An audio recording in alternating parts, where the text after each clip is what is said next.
Okay, I but don't like the fact of what he's doing. I, Ocho, I don't like. if you I don't like it. I Ocho, don't like the critique.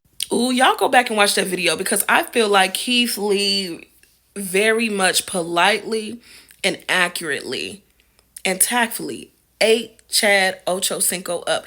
And I know he didn't do it maliciously, but it was very much a God bless you, but Google me, baby. Okay, before you start just speaking on stuff you know nothing about. Now, Chad Ocho Cinco didn't like that Keith Lee is doing these food reviews after the whole Atlanta gate, okay? He has a problem with a negative spotlight being shown on certain restaurants, and oh, as hard as it is for us to get into these positions and spaces, and people put their soul into it or whatever, which are valid points. Those are valid points. Yes, it takes a lot for us a lot of times to get into these positions of ownership and running our own business and being an entrepreneur. You're right. You know what also is a fact though? Because it takes a lot of work and effort, just because you get into those positions don't mean that you can stay in those positions. All right. If businesses that give great customer service and great food have an issue with struggling every now and then, from meeting their quota or retaining customers and everything like that. What makes you feel that a restaurant that is solely placed there for the aesthetics and to be mentioned in the blogs and to be a photo op should be any less held to that same criteria and status? The whole point is that you're of service, right? That's why you got into the business, right? It's a passion of yours. You enjoy food and hospitality and service, and you are here to serve your customers. If you are not serving your customers, how are you upset if the customer is telling you the truth? And what also kills me about people such as Chad Ochocinco, and again, I don't know the man, he don't know me, but with people like that, it's a delusional effect that just because it's us, we're above critiquing. That's a problem. That's been a problem with a lot of businesses, and you wonder why it is this undertone of, yeah, we trying to support black business, but when y'all gonna support us? Somebody else said that. It was a content creator, I can't think of his name, but he said that on here. I'm trying to support black business, but when are y'all gonna support us?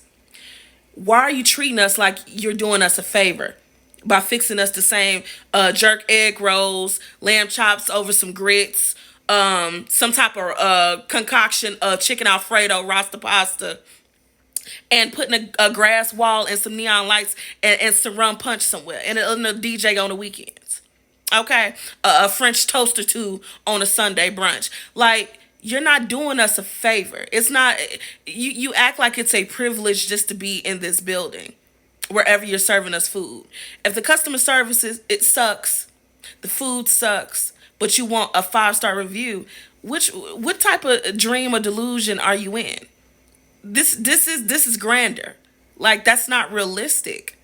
And Chad, you should know that, because what if a player who claims he worked so hard, okay, first draft pick. I'm not a football girl, but since we're all talking about who's qualified to do what, I've seen a game or two, so I'm qualified to speak on it. If a first draft pick gets on the field and does his very worst and has an attitude of, listen, you know how hard it is to get into the NFL? Y'all need to be appreciative. Who else is going to potentially put their life on the line to play the game? Da, da, da, da, da. You would look at him like he is absolutely out of his mind. Like, so let's be realistic. Keith Lee gives very responsible reviews. He gives very relatable reviews. And like you mentioned in this video, you're talking about his qualifications on why is he qualified to do this, that, and the third. If he got all those qualifications and, like he said, started speaking to us like we went to Harvard and all over some lamb chops and jerk egg rolls, who's going to sit up there and want to listen to that? I follow his page because I appreciate him breaking down what was good and what was not good. And also him being like, listen, this is just my opinion. Try it out for yourself. That's realistic. That's relatable.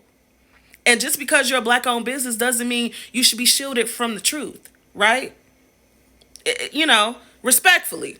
That's not how this thing works. You want to be respected in the restaurant game and keep up with the people that have been working hard to give consistent great service and great food.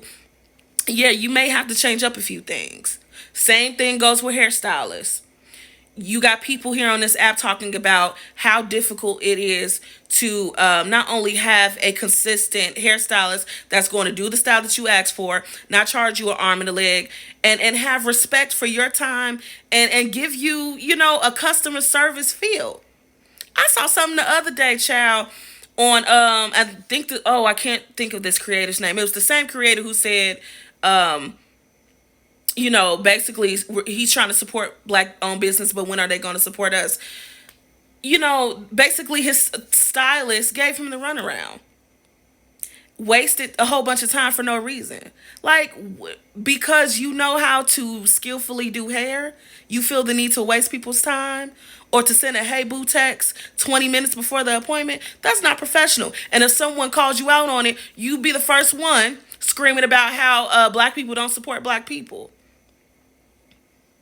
You get how like stupid that sounds. Anyway, those are my thoughts on it. I like Keith Lee. I don't know the man. He seemed like he legit though, and he gives very much not factual. The word I'm looking for is very much relatable feedback and content. So that's how I feel. But God bless you, and have an amazing day. Peace.